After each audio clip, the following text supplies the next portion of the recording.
Good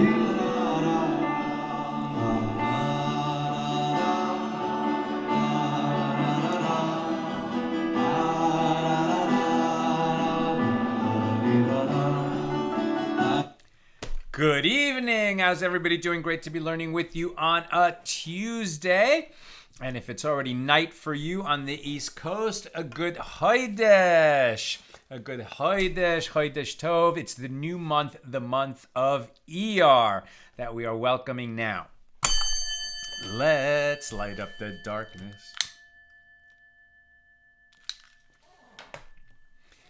Who's in the house? Yehud in South Carolina, Stephen in Maine, Paul in the Great Northwest, Sharon in New Jersey, Lucy, Minnesota, Shandora in the Bronx. The Bronx is the first place I lived in the United States when we came in 1970 on Arlington Avenue, as I recall. Bella in Florida, Bill in mid-Missouri, Melissa in Great Neck, Joe in the Inland Empire, Tom in PA, Bell in Texas, Tom, ER, making a joke on Eeyore the donkey. I love it. Ilanit in Silver Spring, Ella's in the house, Chaim in Florida, Aoife in Florida. Chaim, what day of the Omer is it? So last night we counted 2 weeks, 14 days. So there you are. Tonight it would be the Ides of the Omer, as it were, but over here we have not counted yet.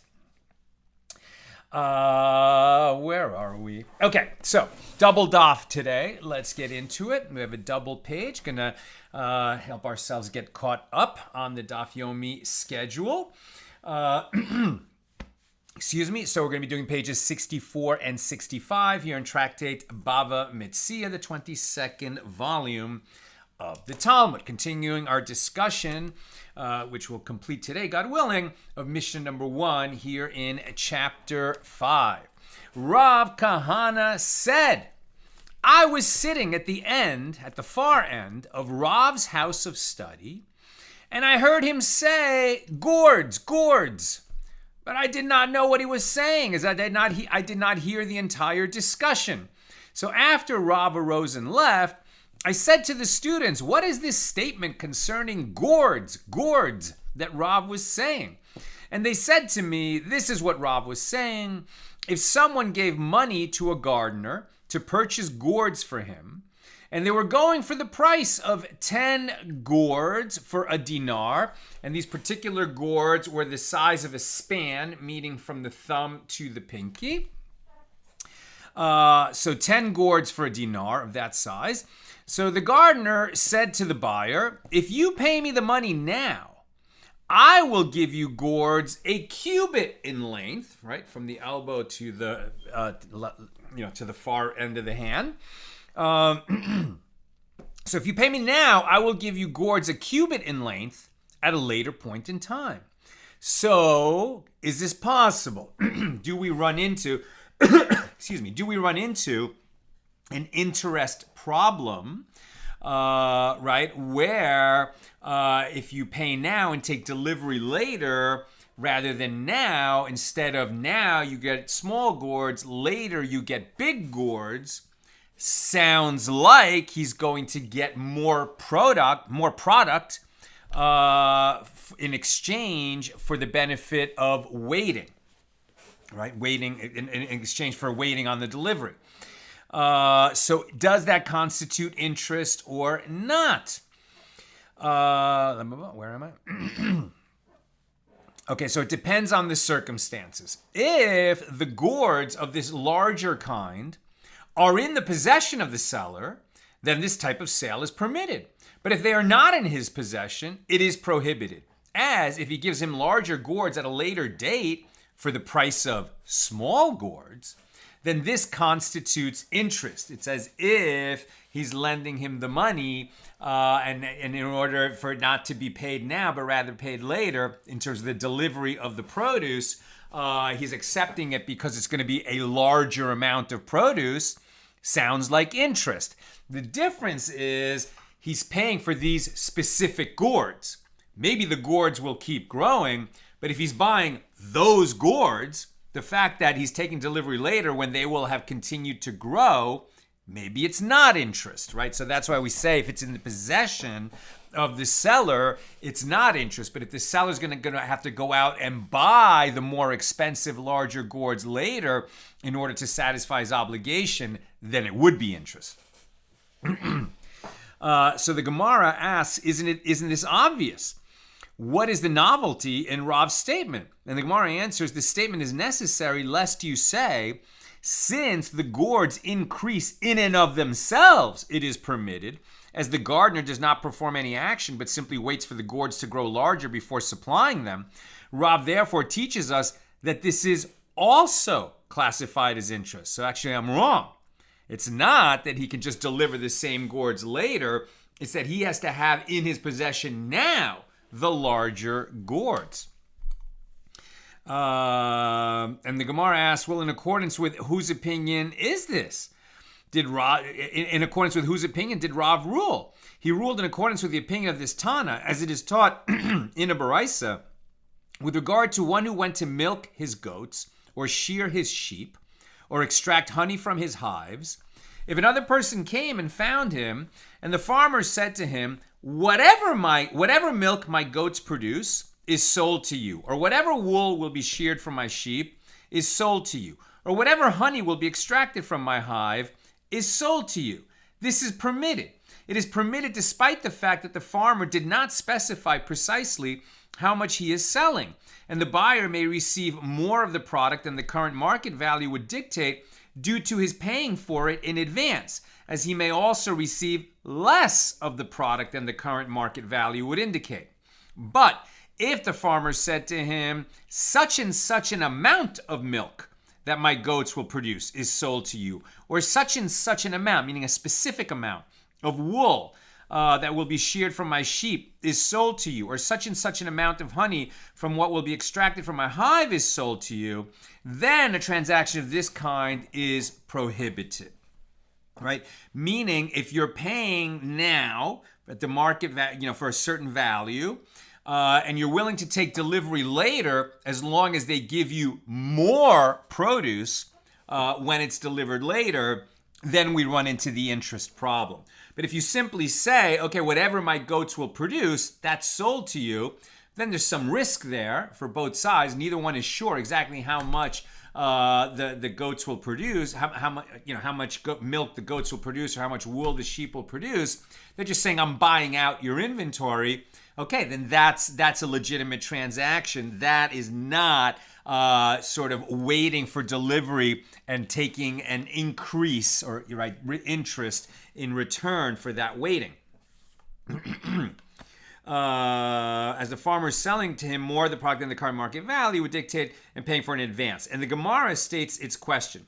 And one sees in this Baraisa that even though these products increased in value in and of themselves, since they are not in existence at the time of the sale, the practice is forbidden. And the Gemara records another version of this discussion. There are those who say that Rava said the law is that since the sold items grow by themselves, the gourds, it is forbidden, as it does not constitute... Wait, what? There are those who say that Rava said the law is that since the sold items grow by themselves, it is forbidden, as it constitutes interest. And the Gemara raises a difficulty. But isn't it taught in a Baraisa that if he specifies such and such an amount, then it is forbidden? And the Gemara answers that there is a difference between the two cases.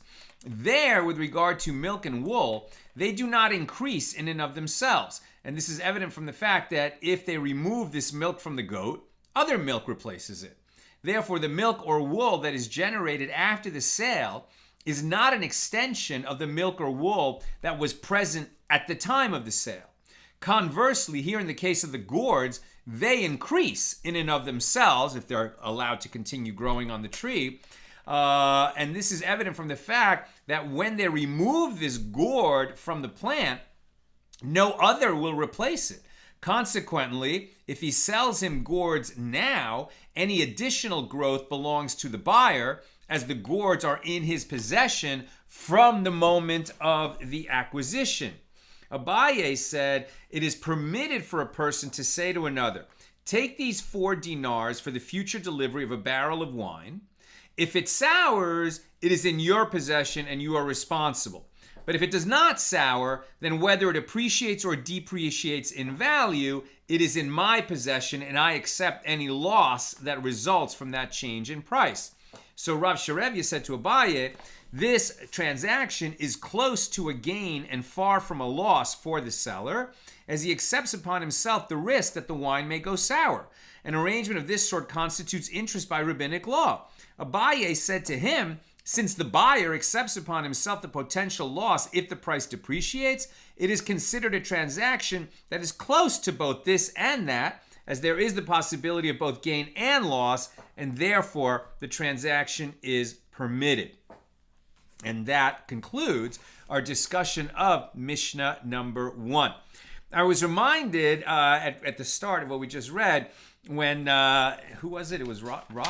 It was Rav Kahana was at Rav's house of study, and he was kind of sitting in the back, and all he could hear is gourds, gourds, gourds, gourds, right? There are gourds and there are gourds. There's a price of gourds now, the price of gourds later, etc. But all he caught was gourds, gourds.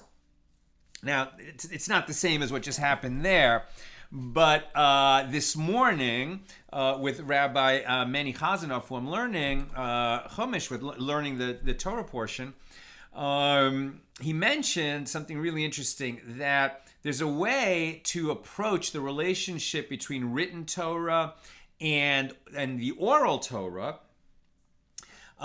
where in a sense, right, the oral Torah supersedes the written Torah. Now, what does he mean by that?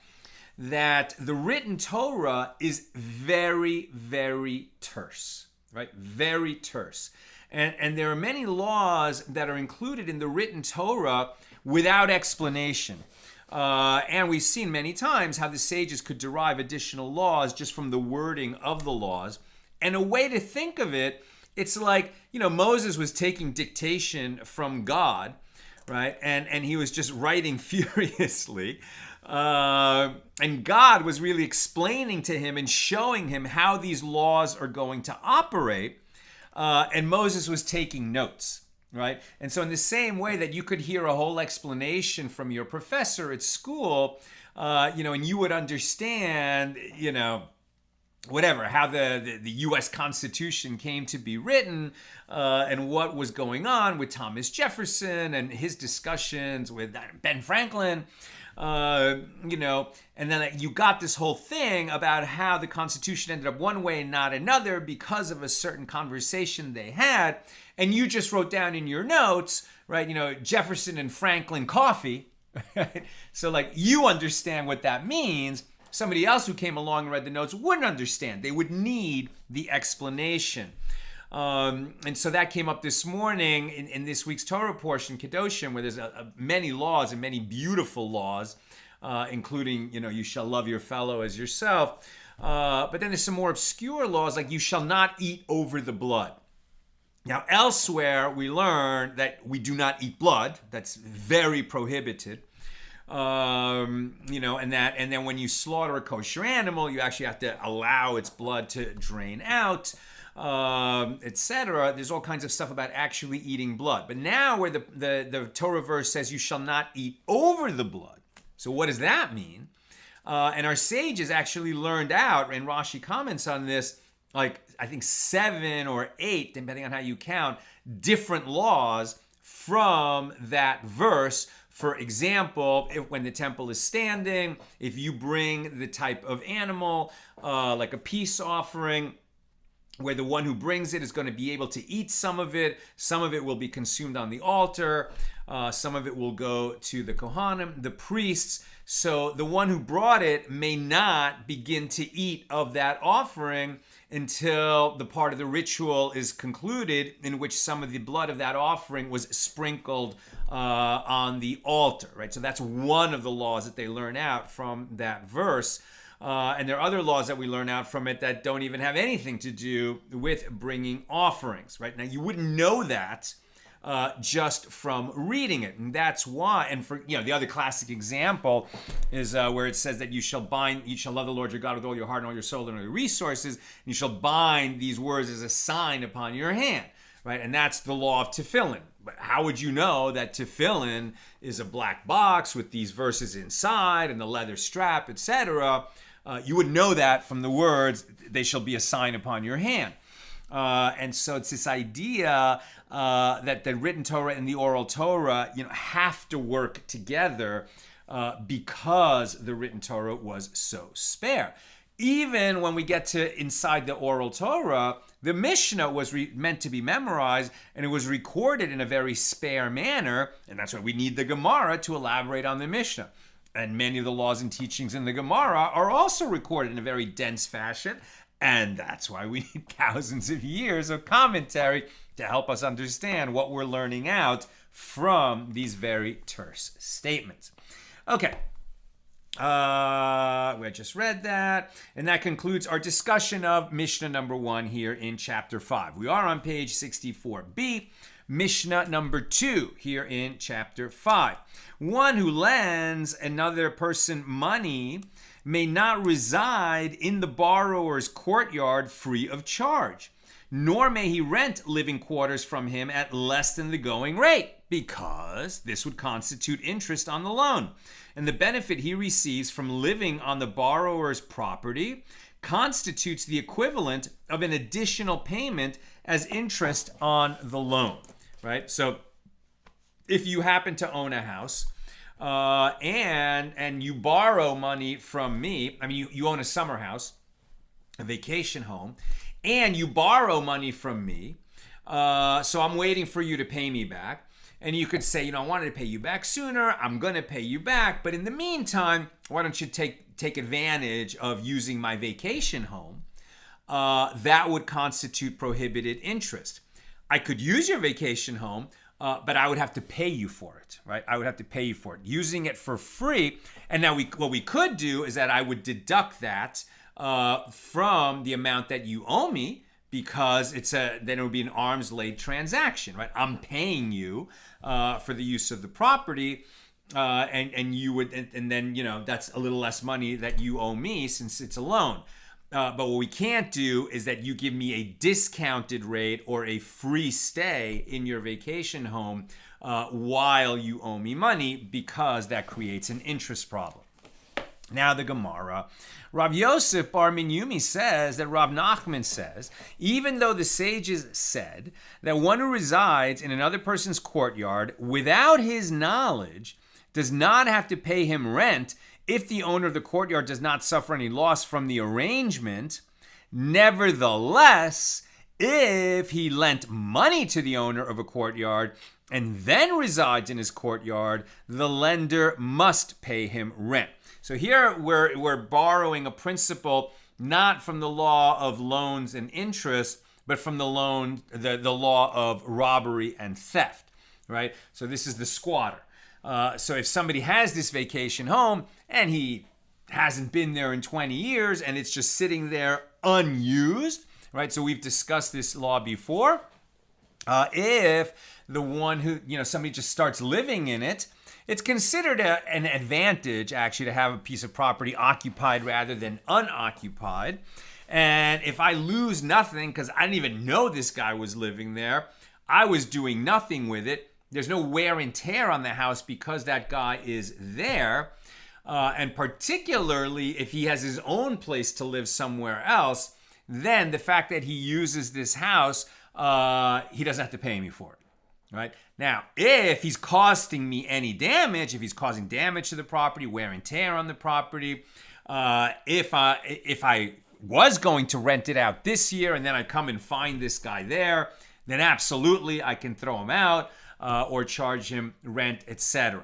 However, even though if it's this property that would otherwise be unoccupied, and where, under the law of robbery, he wouldn't have to pay me for having, occupied it.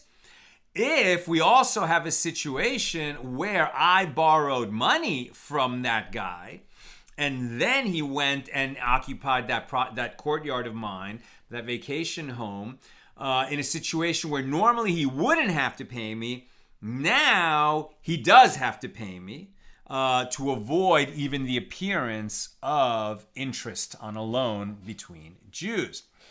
Now, the Gemara argues with this. If this law is learned from the Mishnah alone, I would say that this matter applies only to a situation with a courtyard that stands to be rented out, and a man who usually rents a place of residence that would otherwise need to find a place to reside.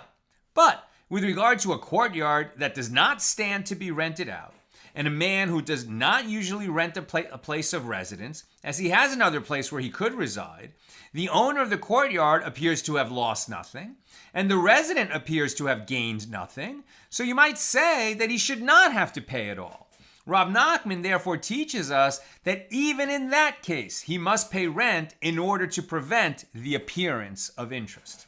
There are those who say a different version of this discussion. Rav Yosef Bar Menyumi says that Rav Nachman says, even though the sages said that one who resides in another person's courtyard without his knowledge does not have to pay him rent, under the circumstances I just mentioned before, if the courtyard owner says to another, lend me money and you may reside in my courtyard, then the lender must pay him rent.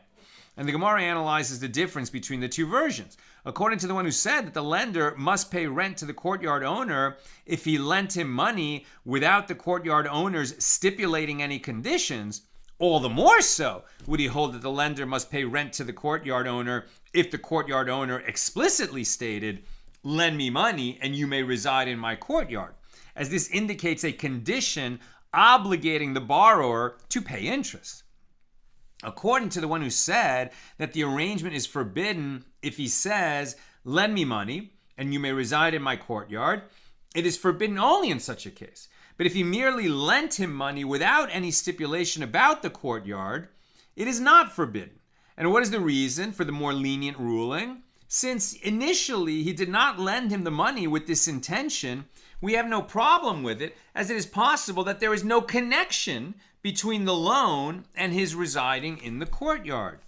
Now the Gemara relates, Rav Yosef Bar Chama, Rava's father, would seize the slaves. So Rav Yosef Bar Chama was an important sage, and his son Rava was one of the most important sages, one of the most important sages in the Talmud. So Rav Yosef Bar Chama, very important sage, but his son, even in his father's lifetime, was like the gadol, or the great one of the generation. So Rav Yosef Bar Chama, who was Rava's father, would seize the slaves of people who owed him money, and he would work them against the will of their owners, right? So here we're talking about enforcement of a loan. Now, you can't charge interest, but let's say you lent to somebody because they really needed it, and you said, okay, I'll lend you the money, but you got to pay it back to me, by the end of the year, because then I'm going to have a problem if you don't. And then they didn't pay. And these are people who own slaves, right? So what did he do? He seized their property, not like to take it, but to pressure them into paying. So Rav Yosef Bar Chama seized their slaves, right? Terrible, but at a time when slavery existed. So he would seize the slaves of the people who owed him money, and he would work them. That he would work the slaves. Now Rava, the son of Rav Yosef Bar Chama, said to him, what is the reason that the master, right, speaking politely to his father because his father is a sage also. So what is the reason that the master does this, i.e. seizes and uses these slaves? And Rav Yosef Bar Chama said to him, I maintain that the law is in accordance with the opinion of Rav Nachman. As Rav Nachman said, a slave is not worth even the bread in his stomach. When the slaves work for me and eat in my home, I am not causing the owners any monetary loss. You see, if he simply had seized the slaves to pressure the borrowers to pay, that would have been okay. The problem is that while he's awaiting repayment and he has these slaves that he has seized, he makes them work for him. Now, he's not going to allow them to die when they're, seized and living in his house. So he's feeding them. It's costing him to have the slaves in his house. So he feels like, okay, well, while they're in my house and eating my food, they can work also. The problem is that they belong, right, to the borrower who hasn't paid his loan yet.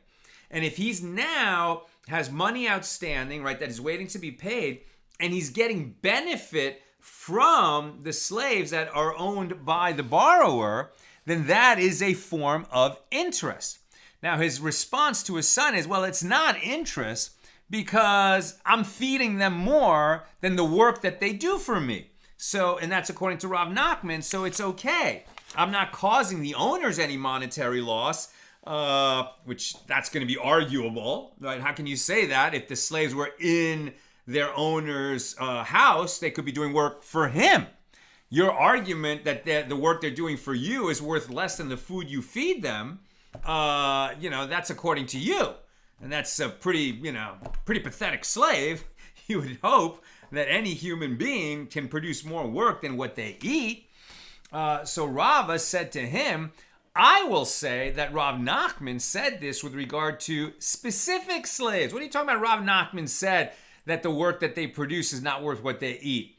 He was only talking about a very specific slave, not slaves in general.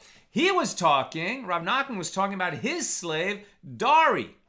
And Dari was known as one who only dances among the wine barrels and does not perform any labor. He was, either he was old or he was some kind of a jester, he was work challenged, or they just put up with him because he was a drunkard, whatever. He was a useless slave. That's not to say that all slaves are like that. That's a unique case.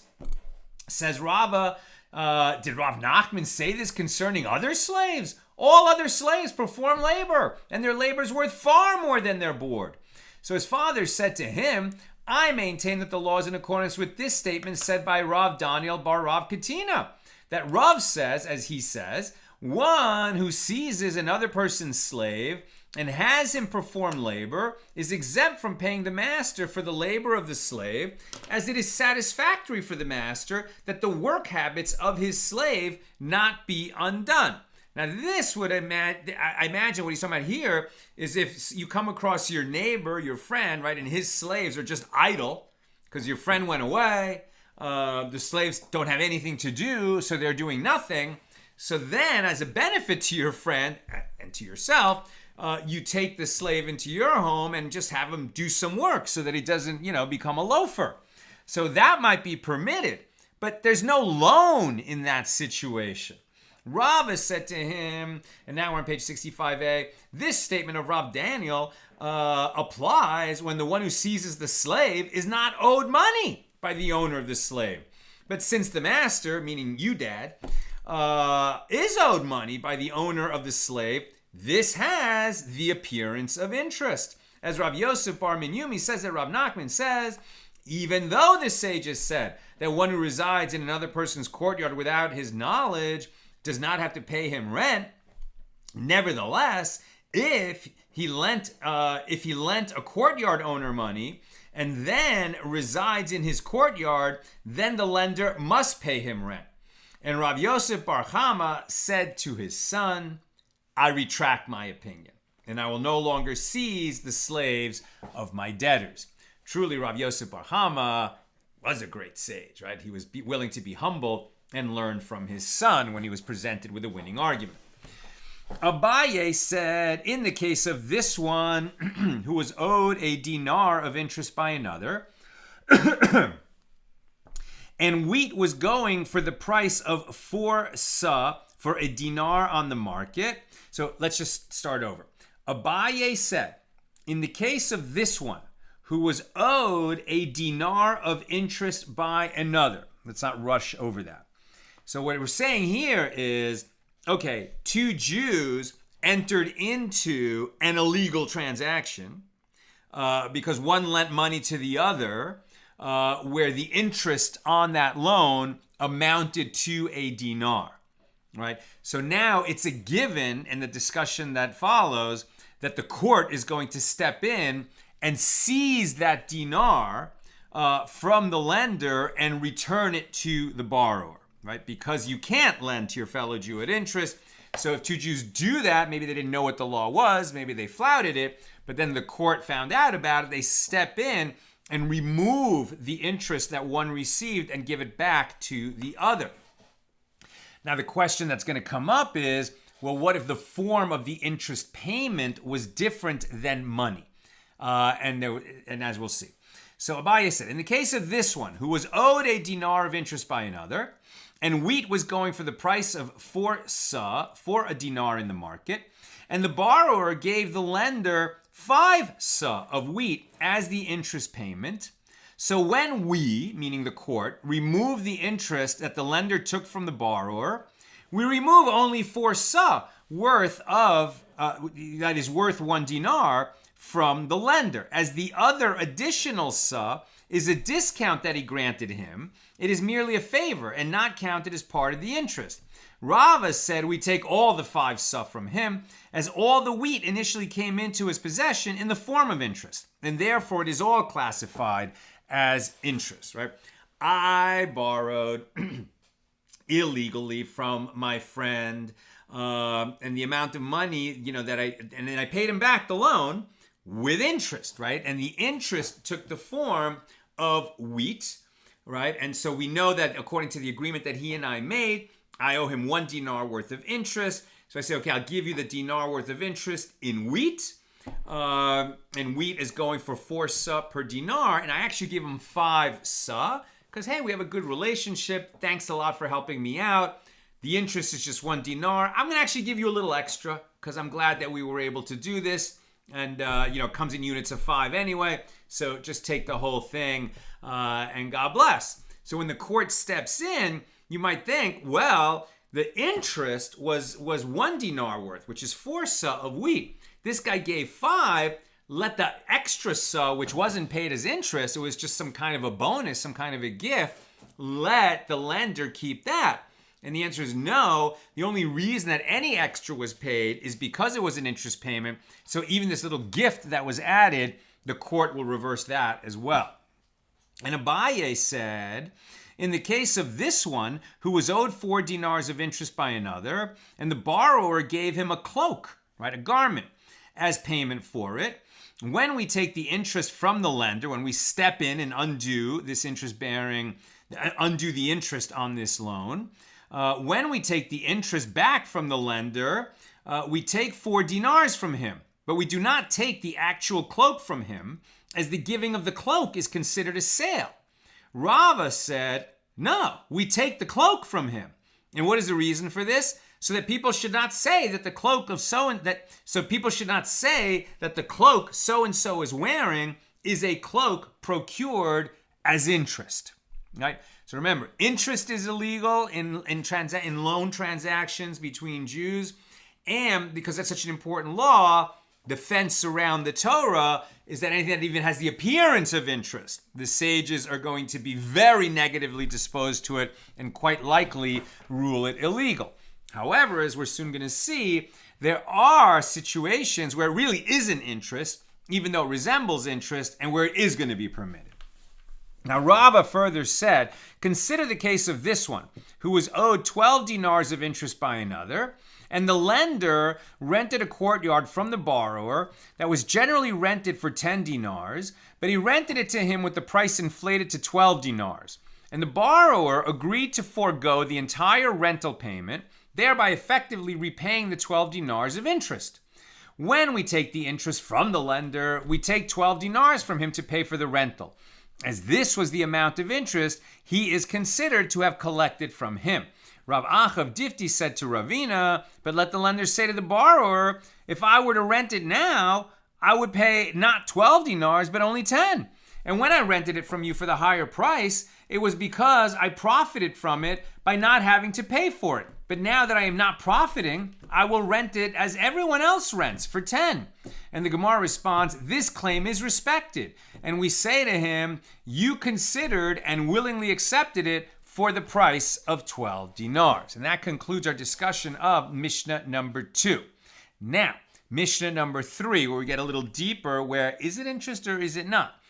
One may increase the price of rent to be received at a later date instead of at an earlier one but one may not similarly increase the price of a sale.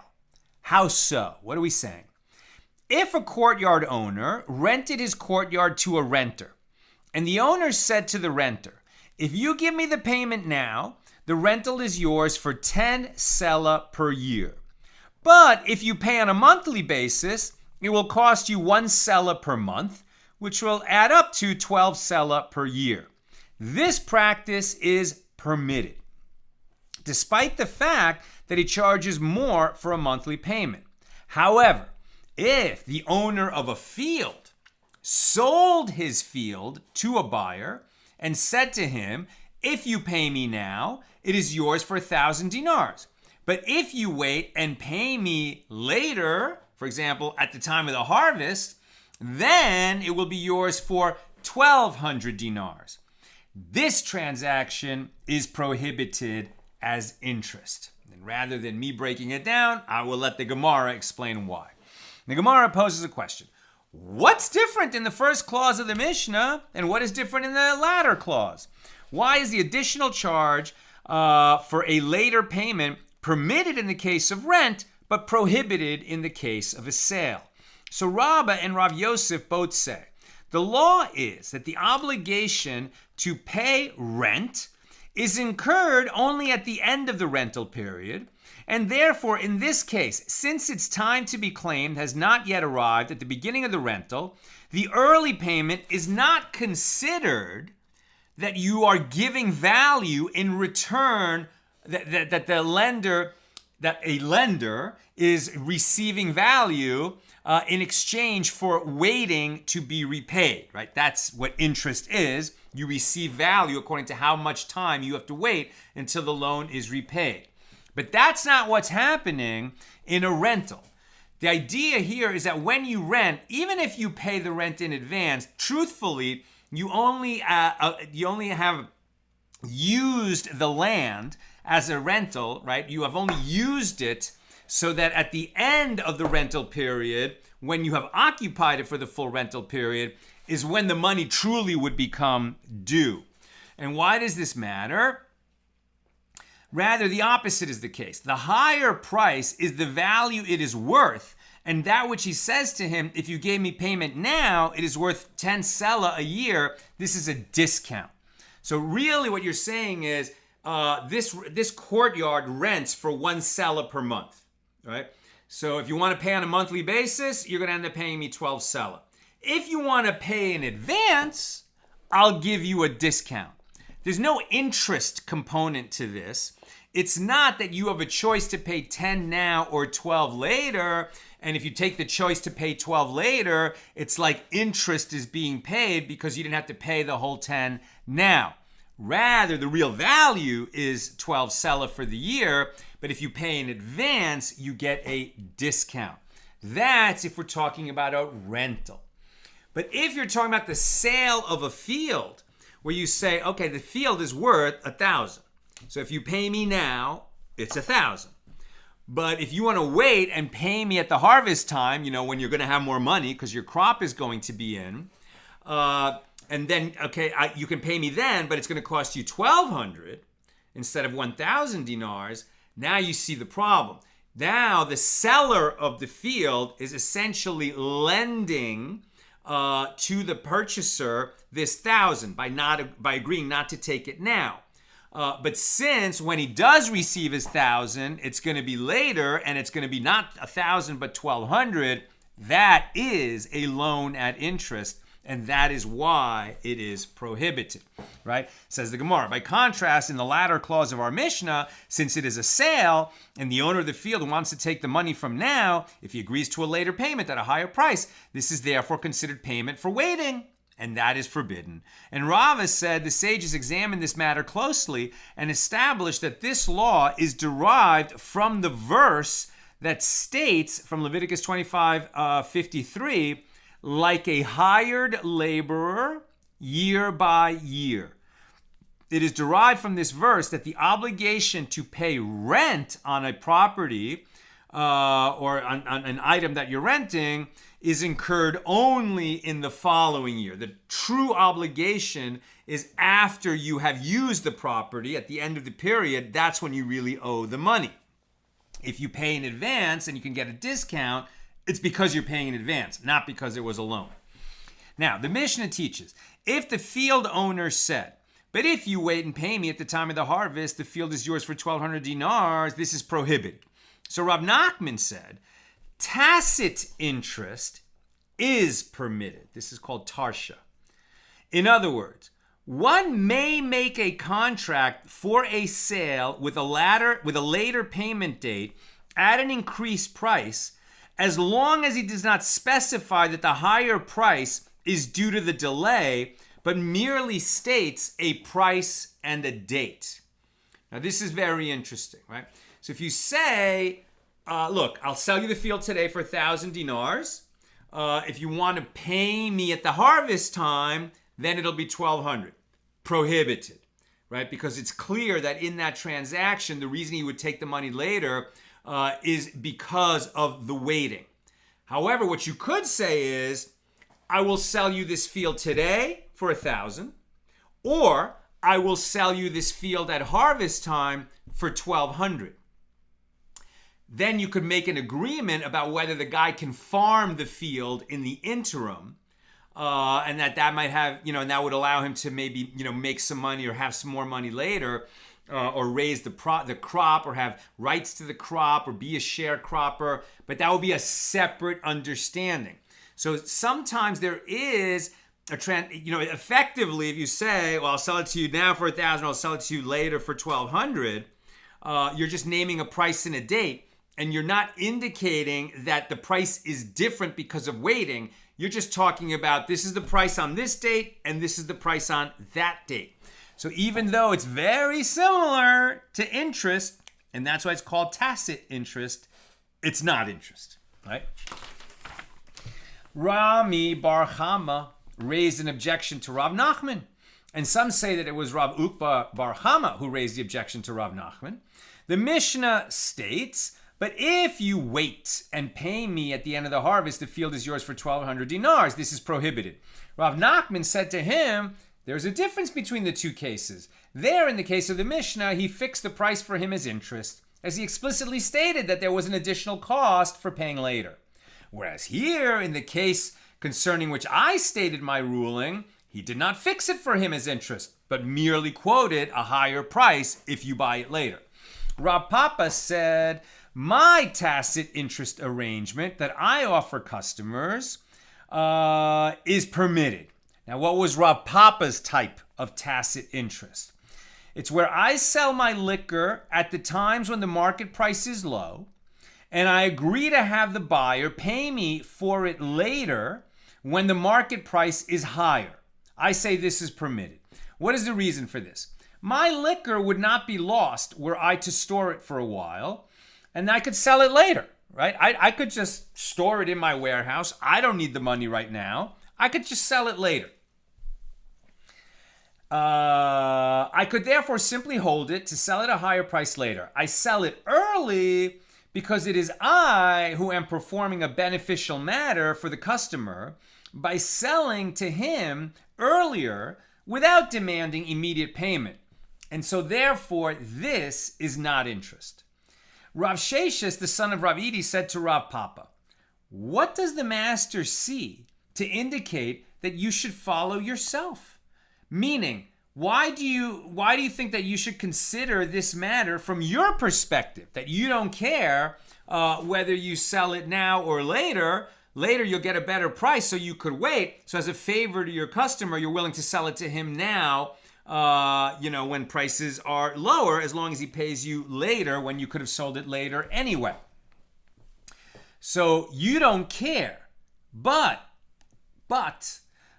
you could equally follow their side, meaning consider the matter from the perspective of your buyers. As if they had money available, they would buy liquor at the current price. But now that they have no money available, they buy it in accordance with the future price, which is more expensive. Consequently, they are actually paying interest in exchange for the delay in payment. Rav Papa did not respond. So he accepted that he was wrong or he had to think about it. Rav Chama said, my tacit arrangement is certainly permitted. What would Rav Chama do? He would contract to sell merchandise in a location where its price was low, while setting the price according to the more expensive rate that he could get in a different location. Those who would purchase the merchandise from him would then take the merchandise to the other location to sell at the highest price, while Rav Chama would accept upon himself a certain measure of responsibility for the risks incurred during transport. This deal is not a loan. It is considered a sales partnership. What is the reason for this? Rav Chama said, it is convenient for my customers that the merchandise remains established in my domain, as anywhere that they go, the authorities leave them alone with regard to taxes, and other people maintain the market for these sellers. The merchants selling Rav Chama's wares receive preferential treatment because Rav Chama was a scholar, and not only a scholar, but from the house of the exilarch, right? The governor of the Jewish people in Persia, whose members would receive special treatment and assistance from all. So the higher price that they paid was not because they would pay later or take delivery at a different time. Rather, they were willing to pay higher price to be Rav Chama's customers because it benefited them in business. This is not payment for waiting, but rather extra payment for the brand name. 65b. The Gemara summarizes the rulings in a number of the cases discussed above, and the law is in accordance with the opinion of Rav Chama that this type of tacit interest agreement is permitted, and the law is in accordance with the opinion of Rabbi Elazar that fixed interest can be reclaimed in court, and the law is in accordance with the opinion of Rabbi Yanai, who says, what difference is it to me if he referred to the produce, and what difference is it to me if he referred to the produce's value? In other words, if one gave an item or money to another as payment of his loan, this is considered a sale without interest. What was not just said in that little summary is that Rav Papa's tacit interest arrangement was permitted because it was not permitted. Rav Papa learned that what he was doing was no good. Excuse me. And that...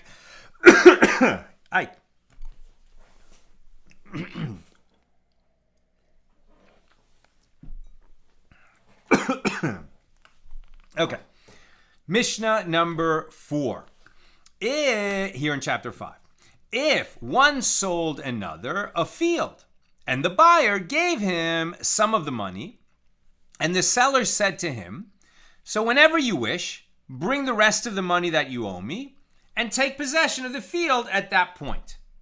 This is prohibited.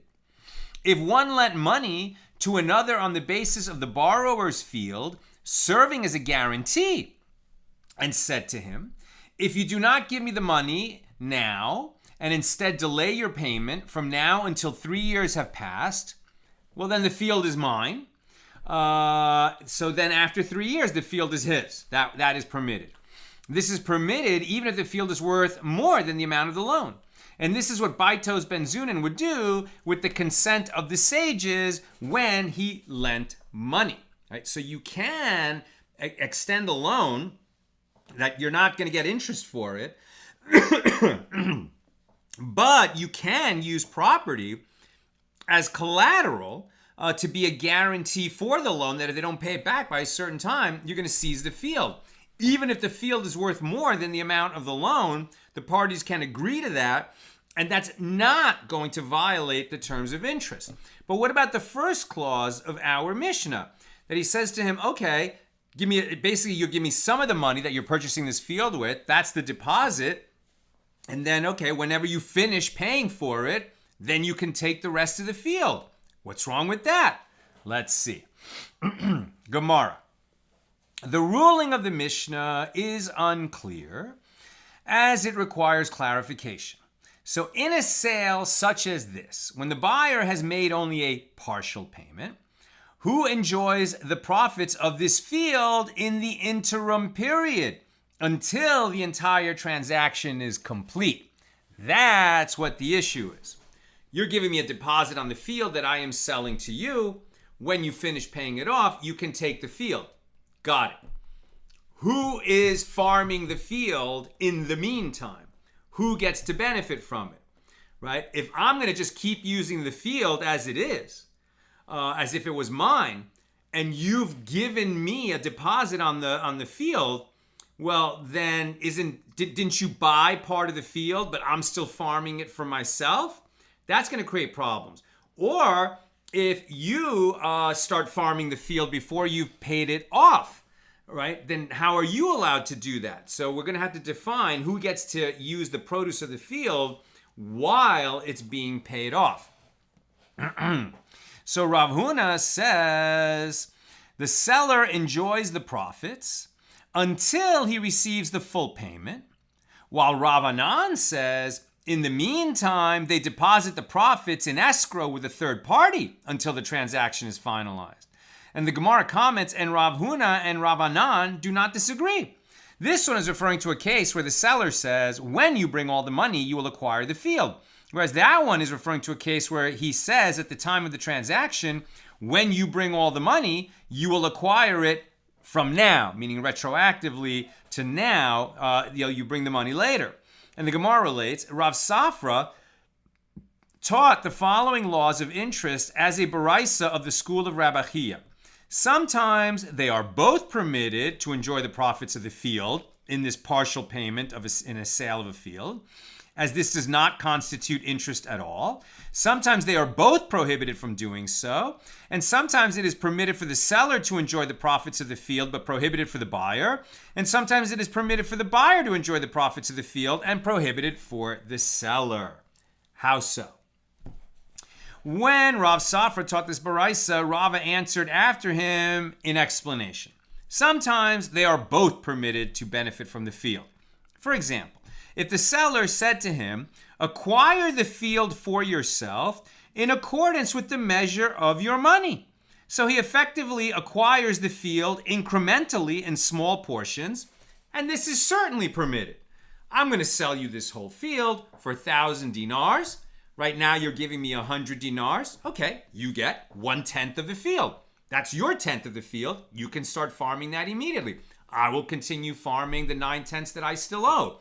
We have an agreement that over time you're going to buy the whole field, but you're only going to farm the portion that you've already bought, and I'm going to keep farming the portion that you have not bought.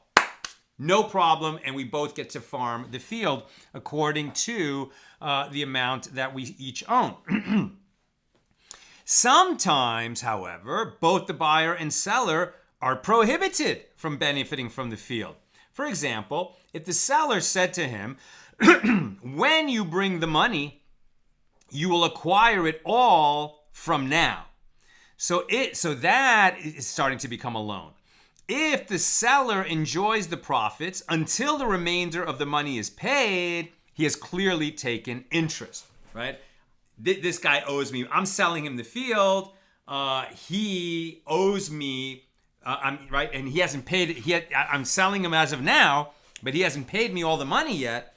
So if I'm going to keep farming something that he owns as of now, right? Then the fact that I keep farming it means I'm taking interest in the meantime while I'm waiting for the loan to be paid off.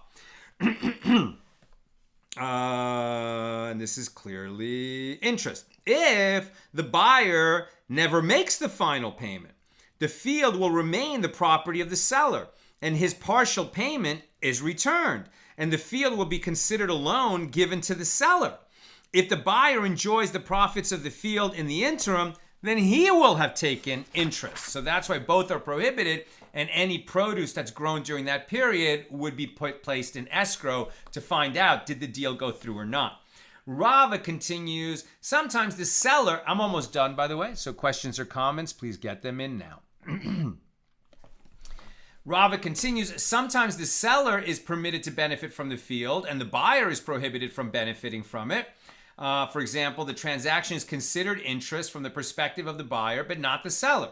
For example, if the seller said to him, when you bring the money, you will acquire the field, and sometimes the buyer is permitted to benefit from the field and the seller is prohibited from benefiting from it. For example, if the seller said to him, acquire it from now, and the money you still owe me will be considered a loan in your possession. In this case, if the seller enjoys the profits, he benefits from the extended payment of the loan, interest. Now the Gemara poses a question: who is the Tana who taught that they are both prohibited from benefiting from the field if he says, when you bring the money, you will acquire it from now? Meaning, we're selling it to you now, it's a loan that you're going to be paying off, and if the seller is farming the field in the meantime, it's like he's collecting interest.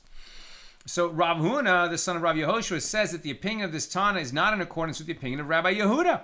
As, if it is in accordance with the opinion of Rabbi Yehuda, doesn't Rabbi Yehuda say that uncertain interest is permitted? In this case as well, it is uncertain whether the arrangement will result in the payment of interest, as it depends on whether or not the rest of the payment is given. If the sale never ends up being finalized, that would change everything. And Rabbi Yehuda said uncertain interest is not interest. So what do we do about that? Taiku. We're going to leave that as it is. Doesn't say taiku, but that's where that discussion is going to end. And we're going to pick it up tomorrow at the regular time, towards the bottom of page 65b. I'm going to take some questions, but let me just mention that Thursday, not tomorrow regular time, 6 p.m. Pacific, but Thursday I'm going to this Israel-related event, and so I don't want to cancel class since we're already behind. So on Thursday, special time, and we'll post this on the Facebook page, but Thursday, special time, noon Pacific on Thursday. Joseph, I grow garlic and plan to sell it to local markets. Let's say I tell them I planted X amount of seeds and expect Y amount of garlic cloves, but I end up with a surplus. In that case, we would likely have to word the contract very carefully to exclude the possible interest. But this is a sale and not a loan, so it isn't as important right now? Right, because if you're saying, I will sell to you whatever this field produces, right? Then really what you've agreed to is a speculative price that is a bet that both of you are making, that this seems like it'll be a good price, both of you knowing that you're not sure. It could be more, it could be less. And that's why this would be permitted. If, however, you said, if you pay me, $100 now, I'm going to deliver to you, $100 worth of garlic at the time of the harvest, that is a problem.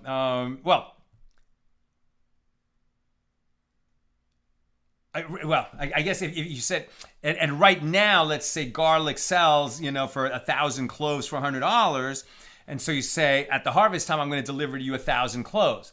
That's the problem, because when the harvest time comes, maybe 1,000 cloves are actually worth $1,200. And then your buyer is going to be collecting interest because he was willing to wait for the delivery. Then you would run into that problem. But if you just say, I'm going to sell you whatever this field produces, then it would be permitted. Bill, question. Person A has a loan from person B, can't pay as quickly as he wished, offers B the use of his vacation home, and asks B to deduct the value of the use of the home from the loan. Person B says, all right, but I didn't want to be paid like this, so I'll expect a discount. Calculate the deduction as it were half the price you would usually charge for staying there, assuming A agrees. Is this licit? Excellent question, right? Because there's an inconvenience factor. That's what you're saying. His inconvenience of being paid by using a vacation home instead of having the cash available that, let's say, he needed because he needed to buy a tractor. He didn't want to be paid this way. It sounds to me like that probably would work, but I'm not sure. I'm not sure because there's still the loan had a specific amount. The vacation property is worth a specific amount. And if you're now going to discount the loan, or discount the value of the house to be used, you're going to end up getting more value than you would have otherwise in return for delay of payment. So, it smells like appearance of interest. So there would have to be a way where that convenience factor could be, monetized in some kind of objective manner so that onlookers would say, okay, I get it. It's a convenience factor, not appearance of interest. So I'm not sure. They have to be very careful to make that work, I think. And Bell, in feeding them more than the work they produce, sounds like tortured reasoning. Incidentally, you keep saying that there's no more slavery in the world. It is regrettable, but slavery persists even in the U.S. Yes, as far as I know, there's no legal slavery in the world. I would hate to think that it's legal somewhere, but it is definitely illegal under Jewish law and is definitely illegal under U.S. law. And may everyone who is suffering, through trafficking or other kinds of illegal slavery, please God, may they be released speedily and soon. And we say, Amen. That's what I've got for us today. And with God's help, we'll be together again tomorrow, Wednesday at the regular time, 6 p.m. Pacific. Have a good night.